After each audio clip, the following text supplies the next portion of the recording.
الحمد لله رب العالمين والصلاة والسلام على سيد الأنبياء والمرسلين سيدنا محمد وعلى آله وأصحابه أجمعين أما بعد۔ منگل کے روز صحابہ کرام رضی اللہ عنہ اجمعین میں سے کسی صحابی کا تذکرہ کیا جاتا ہے اور خاص طور سے ان کی زندگی کے اہم کارناموں پر روشنی ڈالی جاتی ہے تاکہ ان کے ذریعے ہم اپنی زندگی میں سبق حاصل کر سکیں اور موجودہ حالات میں بطور خاص ان سے ہمیں ایک حوصلہ ملے، ہمارے اندر ایک جرأت پیدا ہو اور حالات سے مقابلے کے لیے ہمارے اندر ہمت اور حوصلہ پیدا ہو۔ انہی صحابہ میں ایک مشہور صحابی ہیں حضرت صہیب رومی رضی اللہ عنہ۔ ان کے والد کا نام سنان ابن مالک تھا،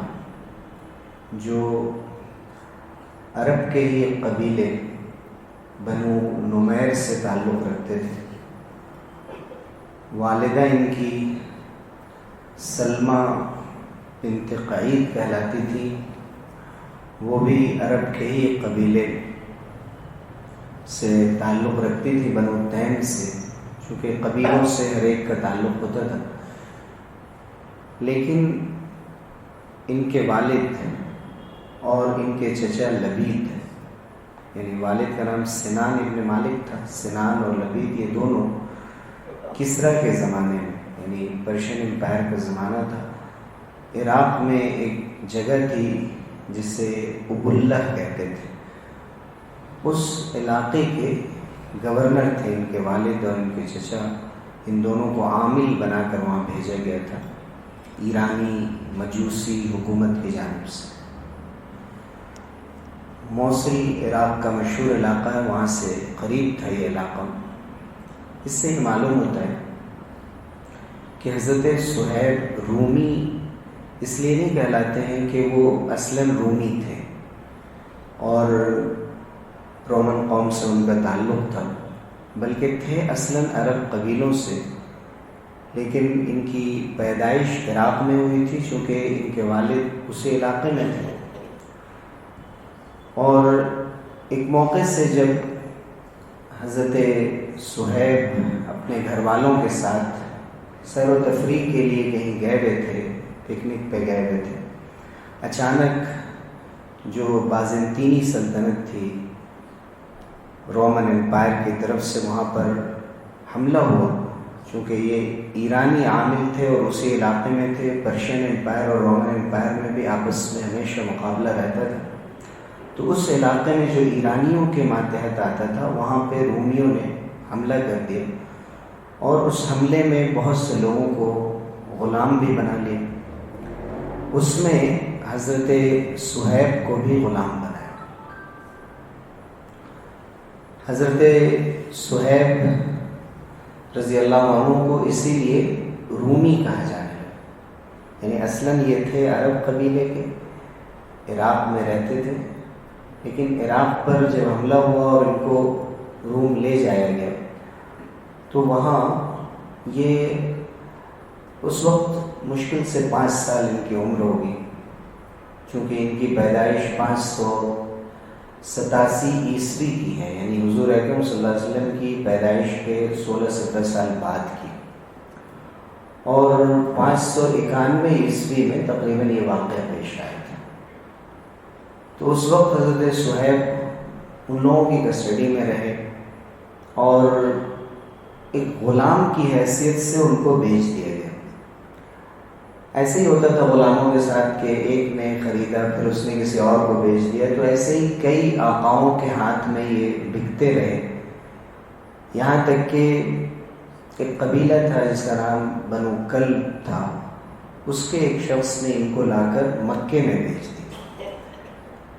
مکے میں جب بیچا تو تو ان کو عبداللہ ابن جدعان نے خریدا تھا۔ عبداللہ ابن جدعان مشہور سردار تھے، بنو تمیم سے ان کا تعلق تھا۔ اس نے خرید کر حضرت صہیب رومی کو آزاد کر دیا۔ اور ایک روایت ہمیں یہ ملتی ہے کہ حضرت صہیب رومی خود کسی طرح اپنے کسی آقا کے پاس سے بھاگ کر مکہ آ گئے تھے۔ بہرحال جو بھی روایت ہو، لیکن حضرت صہیب رومی رضی اللہ عنہ اور مکہ تشریف لا چکے تھے، اور اپنے سفر کے دوران جو عراق میں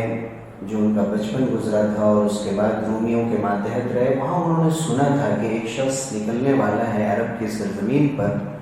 جو حضرت عیسیٰ علیہ السلام کی تصدیق کرے، اور اس سے مراد تھا حضور اکرم صلی اللہ علیہ وسلم۔ اسی لیے وہ اس انتظار میں تھے کہ حضور اکرم صلی اللہ علیہ وسلم کے بارے میں سنیں تو آپ سے جا کر ملاقات کریں اور آپ کے ہاتھ پر اسلام لائیں۔ حضرت صہیب چونکہ عرب کی سرزمین پر مستقل نہیں رہے تھے، تو اس لیے عربی زبان جب بولتے تھے تو اس میں تھوڑی لغنت تھی، ہکلاہٹ بھی تھی، اور صاف عربی زبان نہیں بول پاتے تھے۔ اس میں کچھ گریک لینگویج، کچھ رومن وغیرہ کے اثرات اس کے اندر آ جاتے تھے۔ بس اوقات لوگ ہنستے بھی تھے، اس کا ایک واقعہ میں آگے ذکر کروں گا۔ لیکن حضرت صہیب رومی رضی اللہ عنہ کی یہ خصوصیت تھی کہ عبداللہ ابن جدعان نے ان کو آزاد کیا اور ایک غلامی سے نکل کر آزادی کے فضا میں آیا، اور اپنے ہی آقا اور دوسرے لوگوں کے ساتھ مل کر وہ تجارت کرنے لگے، بزنس کرنے لگے، اور ماشاءاللہ اصبح لدیہ المال الکثیر، اللہ تعالیٰ نے ان کو بہت دولت ثروت عطا کی، اور مکے کے مشہور تاجروں میں وہ شمار ہونے لگے۔ تو اللہ تعالیٰ نے ان کو عراق سے نکال کر رومیوں کے ماتحت رکھا، اور وہاں غلامی کے دور سے نکلتے ہوئے مکہ مکرمہ ان کا آنا، پھر مکہ مکرمہ میں پھر ایک بہترین تاجر کی حیثیت سے لوگوں کے درمیان ان کا تعارف ہونا، یقیناً یہ سب اللہ تعالیٰ کا انتظام تھا کہ اللہ تعالیٰ جس کے لیے جو چاہے، جیسا فیصلہ چاہے وہ فرما دیتا ہے، اور کس شخص کو کہاں سے اٹھا کر کہاں لاتا ہے اور کس حیثیت سے قبول فرماتا ہے، یہ اللہ کی شان ہے۔ اللہ تعالیٰ نے ہدایت دی۔ حضرت عمار ابن یاسر کہتے ہیں کہ میں صہیب ابن سنان سے دارالارقم کے دروازے پر گیا، اور آپ کو معلوم ہے کہ دارالارقم میں جب بہت تھوڑے سے صحابہ اسلام لائے تھے، اس وقت ان کے ساتھ بیٹھ کر حضور اکرم صلی اللہ علیہ وسلم صفا پہاڑی کے قریب حضرت ارقم بن ابی الارقم جو 17 سال کے صحابی تھے، ان کے گھر پہ بیٹھ کر مشورہ کرتے تھے۔ وہیں پہ دروازے پہ حضرت صہیب ابن سنان رومی سے حضرت عمار ابن یاسر، اور آپ کو معلوم ہے کہ آل یاسر بالکل ابتدا میں جن لوگوں کو اسلام کی وجہ سے بہت تکلیفیں اٹھانی پڑی، حضرت عمار، حضرت یاسر اور حضرت سمیہ، یہ سب ایک خاندان کے ہیں جن کو حضور اکرم صلی اللہ علیہ وسلم نے فرمایا تھا صبرا یا آل یاسر فإن موعدکم الجنہ، اے یاسر کے خاندان کے لوگوں صبر کرو، تمہارا ٹھکانہ جنت ہے۔ تو ان ابتدائی لوگوں میں حضرت عمار ابن یاسر تھے، حضرت یاسر کے بیٹے عمار۔ تو جب ملے تو انہوں نے پوچھا کہ ماذا ترید، کیسے آنا ہوا؟ تو انہوں نے جواب میں کہا، حضرت صہیب نے، ماذا ترید انت، آپ کس ارادے سے یہاں نبی کے دروازے پر آئے ہوئے؟ تو انہوں نے کہا ارید ان ادخل علی محمد فاسمع ما یقول، کہ میں چاہتا ہوں کہ حضور صلی اللہ علیہ وسلم کی مجلس میں حاضر ہو کر، اور اس وقت تو نبی نہ مانتے تھے نہ اسلام لائے تھے، تو یہ کہا کہ محمد کی مجلس میں حاضر ہو کر لیکن وہ کیا کہتے ہیں ہم سننا چاہتے ہیں۔ تو انہوں نے کہا کہ میرا بھی یہی ارادہ ہے۔ تو دونوں سے چھپانا چاہ رہے تھے، کیونکہ اس وقت اسلام عام نہیں ہوا تھا، اور مشکل سے 30 کے کچھ آس پاس صحابہ اسلام لائے تھے۔ اس وقت حضور اکرم صلی اللہ علیہ وسلم کے پاس حاضر ہوئے، اور حضور اکرم صلی اللہ علیہ وسلم نے جب اسلام کا تعارف کرایا تو وہ اسلام لے آئے، اور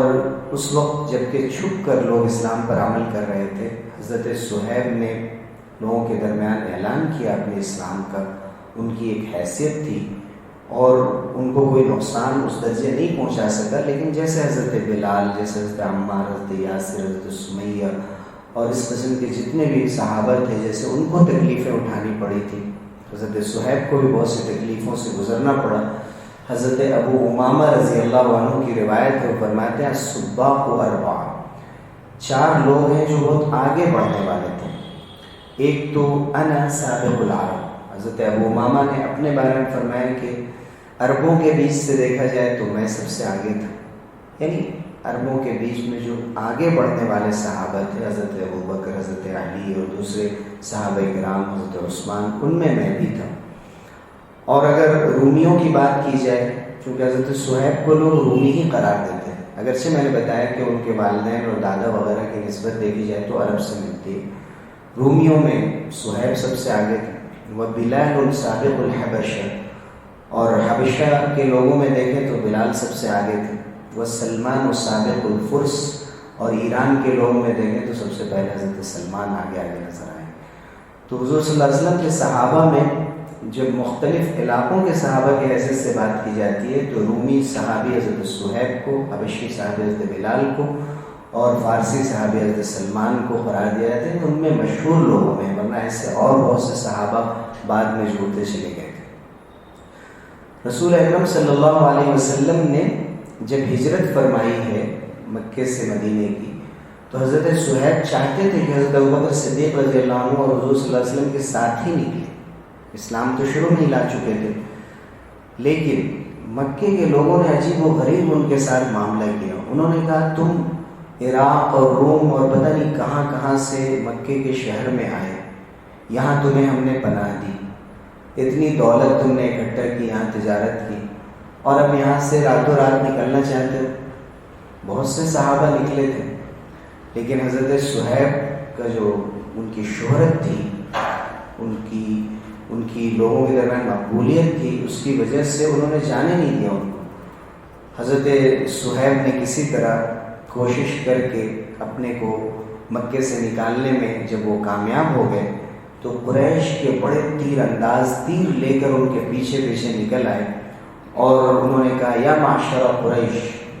قریش کے لوگوں کے ناموں کی دہائی دی، اور ان کو حضرت صہیب کو آواز دینے لگے کہ پلٹ کر آپ مکے آئیں۔ حضرت صہیب نے فرمایا کہ یا معشر قریش لقد علمتم انی من ارماکم، قریش کے لوگوں تم کو معلوم ہے کہ میں سب سے اچھا تیر انداز ہوں اور میرے تیر خطا نہیں کرتے، میں اپنے ترکش سے تیر نکال کر وار کرنا شروع کروں گا، لا تصلون الی حتی ارمی بکل سہم معی فی کنان، تم مجھ تک نہیں پہنچ سکتے، میں اپنے تیر کے ذریعے سے بچاؤ کر لوں گا، اور آخر میں اگر تم نے مجھے مجبور کیا تو اضربکم بالسیف، پھر اپنی تلوار سے بھی تمہیں ماروں گا، اس لیے مجھے جانا ہے۔ لیکن حضرت صہیب نے ساتھ ہی یہ کہا کہ اگر تم اس بکھیڑے سے اور الجھن سے بچنا چاہتے ہو اور چاہتے ہو کہ میرے مال سے تمہیں دلچسپی ہے تو میں اپنا سارا مال تمہارے حوالے کر دیتا ہوں، میں بتا دیتا ہوں، وَتَتْرُكُونِي بَشَّائِنِ، میرا راستہ چھوڑو۔ تو حضرت صہیب نے اس پر سمجھوتا کر لیا کہ میرا جتنا بھی مال مکے میں وہ سب لے لو، لیکن مجھے جانا ہے۔ حضور اکرم صلی اللہ علیہ وسلم کی محبت اور جانثاری کا یہ عالم تھا کہ انہوں نے سب کچھ چھوڑ دیا، اور مشرکین نے جیسا کہ کہا کہ ہم تمہارا مال چاہتے ہیں، اور اس کے لیے تیار ہو گئے، اور حضرت صہیب رومی آگے بڑھ گئے۔ قبا کے مقام پر حضور اکرم صلی اللہ علیہ وسلم اس وقت تشریف رکھتے تھے، حضور صلی اللہ علیہ وسلم سے ملاقات کی۔ جیسے ہی حضور اکرم صلی اللہ علیہ وسلم نے ان کو دیکھا، حضور اکرم صلی اللہ علیہ وسلم لا الہ الا اللہ کہتے ہوئے آپ نے ان کو آواز دی اور فرمایا ربح البیع یا ابا یحییٰ، اے ابو یحییٰ یہ تجارت کامیاب ہو گئی، یعنی تم نے جو دین کو خرید لیا اور اپنے مال کو اس کے بدلے میں فروخت کر دیا، دین کو لے لیا اور اپنی جان بچا کر دین اور ایمان کو سلامت رکھتے ہوئے تم یہاں چلے آئے، مال نے تمہیں روکا نہیں مکہ مکرمہ میں۔ یہ ایک بہت بڑی تجارت تم نے کی، یہ وہ تجارت ہے جو تجارت رابحہ ہے، یہ وہ تجارت ہے جو کامیاب ہے، جس کے بدلے میں جنت ہے، جس کے بدلے میں اللہ کی خوشنودی ہے، جس کے بدلے میں تم سے خوش ہوں۔ فرمایا حضور اکرم صلی اللہ علیہ وسلم نے اے ابو یحییٰ یہ تجارت کامیاب ہو گئی، ربح صہیب، کبھی حضور نے فرمایا کہ صہیب کامیاب رہے۔ پھر انہوں نے کہا کہ اللہ کے رسول ما سبقنی الیک احد، کوئی تو مجھ سے پہلے آپ کے پاس آیا نہیں تھا، تو آپ کو کیسے معلوم ہوا کہ میں کن حالات میں یہاں آ رہا ہوں؟ وما اخبرک الا جبریل، ظاہر ہے کہ یہ خبر آپ کو جبریل نہیں دی، حضور اکرم صلی اللہ علیہ وسلم تک اللہ تعالیٰ کا یہ پیغام پہنچ چکا تھا۔ اور سورہ بقرہ کی جو یہ آیت ہے، آیت نمبر 207، وَمِنَ النَّاسِ مَن يَشْرِي نَفْسَهُ ابْتِغَاءَ مَرْضَاتِ اللَّهِ، کچھ لوگ وہ ہیں جو اللہ کی خوشنودی کے لیے اپنے جانوں کا نذرانہ پیش کر دیتے ہیں۔ واللہ رؤوف بالعباد، اللہ تعالیٰ اپنے بندوں پر بہت مہربان ہے۔ مفسرین نے لکھا ہے کہ اس سے حضرت صہیب رومی بھی مراد ہے۔ سورہ نحل کی بھی آیت نمبر 110 ہے، ثم ان ربک للذین ہاجروا من بعد ما فتنوا ثم جاہدوا وصبروا ان ربک من بعدها لغفور رحیم۔ ہجرت کے بعد جن لوگوں کو آزمایا گیا اور دیر ہوئی ان کے نکلنے میں، لیکن انہوں نے اللہ کے راستے میں مجاہدہ کیا، پھر کسی طرح ہجرت کی، ان سب کے لیے اللہ تعالیٰ غفور رحیم۔ حضرت صہیب رومی رضی اللہ عنہ کی ایک بہت بڑی صفت یہ تھی کہ وہ بہت سخی تھے، بڑے فیاض تھے، اور کمزوروں کو، غریبوں کو کھانا کھلانا، مہمان نوازی کرنا، یہ ان کی خاص صفت تھی۔ ایک مرتبہ حضرت عمر بن خطاب رضی اللہ عنہ نے ان سے کہا کہ مجھے تو ایسا لگتا ہے کہ تم اتنا زیادہ لوگوں کو کھانا کھلاتے ہو کہ لگتا ہے اسراف کرتے ہو، اراک تطعم کثیرا حتی انک تسرف، مجھے لگتا ہے کہ تم اسراف کرتے ہو۔ تو انہوں نے فرمایا کہ میں نے حضور اکرم صلی اللہ علیہ وسلم سے سنا تھا، خیارکم من اطعم الطعام ورد السلام، تم میں سب سے بہتر وہ ہے جو کھانا کھلائے، سلام کا جواب دے۔ اسی حدیث نے مجھے اس بات پر آمادہ کیا کہ میں زیادہ سے زیادہ لوگوں کو کھانا کھلاؤں۔ حضرت عمر بن خطاب رضی اللہ عنہ نے ایک موقع سے مذاق سے ان سے یہ کہا کہ تمہاری کچھ باتیں مجھے سمجھ میں نہیں آتی، ایک تم اپنے کو ابو یحییٰ کہتے ہو، یحییٰ نبی کا نام ہے، تمہارے کسی بیٹے کا نام یحییٰ نہیں ہے، تو تم یہ جو نیک نیم، یہ کنیت رکھتے ہو، بیٹے کے نام کے ساتھ ابو جوڑا جاتا ہے۔ تو حضرت صہیب نے فرمایا کہ یہ کنیت میں نے اپنی نہیں رکھی، حضور نے مجھے ربیح البیع یا ابا یحییٰ کہہ کر پکارا تھا، یہ بھی حضور کی طرف سے مجھے ملا۔ پھر انہوں نے کہا حضور اکرم صلی اللہ علیہ وسلم کی طرف سے نسبت ملی۔ پھر انہوں نے کہا کہ تم روم کے ہو اور تمہارا عرب سے کوئی تعلق نہیں ہے اور اس وجہ سے تمہاری زبان میں لکنت ہے۔ انہوں نے کہا نہیں، میں عربی ہوں، لیکن چونکہ مجھے غلامی کے دور سے گزرنا پڑا تو اس لیے میرا جو ایکسنٹ ہے عربی کا اس میں ذرا سی ملاوٹ ہو جاتی ہے۔ ایک مرتبہ وہ اپنے غلام کو آواز دے رہے تھے اور غلام کا نام کچھ ایسا تھا جو ناس کے لفظ سے قریب تھا، یعنی یخنس یا کچھ نام تھا ان کا۔ تو حضرت صہیب ان کو یہاں ناس یا ناس کر کے پڑھا، تو حضرت عمر نے فرمایا کہ یہ ناس کے معنی تو لوگ ہوتے ہیں، تو یہ لوگوں کو کیوں آواز دے رہے ہیں، کیا بات ہے؟ یعنی وہ یا ناس نہیں، وہ یخنس کہنا چاہ رہے ہیں، لیکن ان کی زبان پہ صحیح سے عربی جاری نہیں ہوتی، اس وجہ سے ایسا ہو۔ تو حضرت عمر بن خطاب رضی اللہ عنہ کی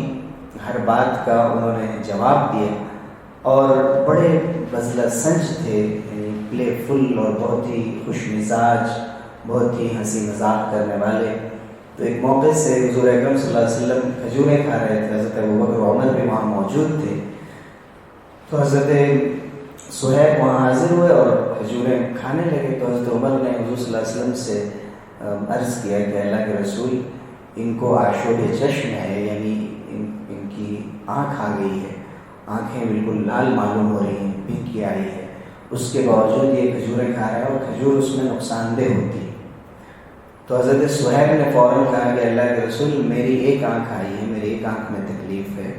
میں اس طرف سے کھا رہا ہوں جس طرف تکلیف نہیں ہے۔ تو حضور اکرم صلی اللہ علیہ وسلم ہنسنے لگے کہ ٹھیک ہے، اگر تم کھا رہے ہو، تمہاری خواہش ہے تو کوئی بات نہیں، انی آکلہ بعین الاخری۔ حضرت صہیب رومی رضی اللہ عنہ کے اور بہت سے خصوصیات میں سے ایک آخری خصوصیت میں ذکر کر رہا ہوں کہ حضرت عمر بن خطاب رضی اللہ عنہ نے حضرت عثمان کے خلیفہ بننے سے پہلے یعنی انہوں نے جو کمیٹی بنائی تھی کہ کسی ایک کو خلیفہ بنا لیا جائے، اس سے پہلے وصیت کی تھی کہ حضرت صہیب لوگوں کی امامت کریں۔ ظاہر ہے کہ اس وقت خلیفہ ہی امامت کرتا تھا، خلافت راشدہ کے زمانے میں اور کچھ بعد کے زمانے میں بھی، لیکن اس وقت جب تک حضرت عثمان رضی اللہ عنہ کا انتخاب نہیں ہوا تھا، اس وقت حضرت صہیب رومی لوگوں کی امامت فرماتے تھے۔ یہ بھی بہت بڑی فضیلت کی بات ہے صہیب رومی کے لیے کہ جس مصلی پر حضور صلی اللہ علیہ وسلم حضرت ابوبکر اور حضرت عمر کھڑے ہو کر انہوں نے لوگوں کی امامت کی، اور بعد میں حضرت عثمان حضرت علی جس مصلی پر کھڑے ہوئے حضرت صہیب نے لوگوں کی امامت کی، اور ظاہر ہے کہ حضرت عمر رضی اللہ عنہ نے کسی خصوصیت کی وجہ سے ان کا انتخاب فرمایا ہو۔ بہت سی روایتیں بھی حضرت صہیب رومی سے ہیں، جن میں ایک مشہور روایت وہی ہے عجبا لامر المؤمن، کہ مومن کا معاملہ عجیب ہے، اس کا ہر معاملہ ایسا ہے جس میں خیر ہے۔ اگر اسے اللہ کی طرف سے کوئی راحت ملتی ہے شکر ادا کرتا ہے، وہ بھی اس کے لیے خیر ہے، کوئی تکلیف پہنچتی ہے صبر کرتا ہے، وہ بھی اس کے لیے خیر ہے۔ اس کے علاوہ بھی اللہ تعالیٰ کے قیامت کے دن دیدار سے متعلق بھی روایت حضرت صہیب رومی سے ہے، اور بھی بہت سی روایات ان سے ہیں۔ حضور اکرم صلی اللہ علیہ وسلم کے یہ جانثار صحابی، تقریباً ان کا انتقال سن 88 ہجری میں ہوا، اس وقت 72-73 سال ان کی عمر تھی۔ مدینہ منورہ میں ان کی وفات ہوئی اور جنت البقیع میں ان کی تدفین ہوئی۔ تو حضرت صہیب رومی رضی اللہ عنہ کی یہ شخصیت ہے کہ اللہ تعالیٰ نے مختلف مرحلوں سے نکال کر حضور صلی اللہ علیہ وسلم کے دربار میں ان کو لا کھڑا کیا، اور وہاں سے حضور پر ایمان لانے کے بعد